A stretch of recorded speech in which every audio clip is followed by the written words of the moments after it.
একটি দলের প্রেমে পড়লে কি করা যায় সেটি করে দেখিয়েছেন 51 বছরের মিলোস্লাভ কার্বি। জন্ম ও বেড়ে ওঠা চেক প্রজাতন্ত্রে, কিন্তু ভালোবাসার প্রিয় দল আর্জেন্টিনা।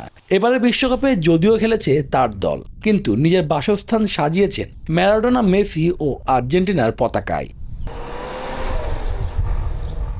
এমনকি নিজের ব্যবহৃত গাড়িতেও শোভা পেয়েছে মেসির হাতে বিশ্বকাপ ট্রফি সম্বলিত ছবি। কফির কাপেও রয়েছে প্রিয় দলের ছোঁয়া। ম্যারাডোনার খেলা দেখেই আর্জেন্টিনার ফ্যান বনে যান। সে সময়ে ম্যারাডোনার ফুটবল মাঠের ছবি ও প্রিয় তারকার স্বাক্ষর এখনও তার শোকেজে শোভা পায়। আমার সংগ্রহের মধ্যে এটি সবচেয়ে গুরুত্বপূর্ণ জিনিস। এটি নাপোলির ক্লাবে খেলার সময় দিয়েগো ম্যারাডোনার স্বাক্ষর করা একটি ছবি আমার সংগ্রহে এখনো আছে, তাই স্বাভাবিকভাবেই এটি আমার কাছে অনেক মূল্যবান। নিজেই গড়ে তুলেছেন ফুটবল মাঠ, সেখানেও রয়েছে ম্যারাডোনার ভাস্কর্য। আর মাঠের দেয়ালে শোভা পেয়েছে আর্জেন্টিনার জার্সিতে খেলা লিজেন্ডের ছবি।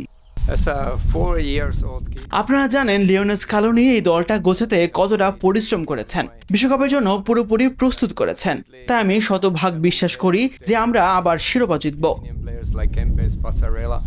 নিজের দ্বিতীয় সন্তানের নামও রেখেছেন ফুটবলের ক্ষুদে জাদুকর লিওনেল মেসির নামেই। আমার দ্বিতীয় ছেলের নাম লিওনেল, কারণ আমি 7 বছর আগে জানতাম যে এই ছেলেটি সত্যি অসাধারণ। আপনারা জানেন আমার পুরো পরিবারই আর্জেন্টিনার ফ্যান। জয় পরাজয় খেলাধুলারই অংশ, কিন্তু কিছু দল বা খেলোয়াড় মানুষের মনের মাঝে জায়গা করে নেয়। এরপর তাদের ব্যক্তি জীবনেও পড়ে প্রিয় তারকাদের প্রভাব। শুভদেবনাথ, নিউজ 24।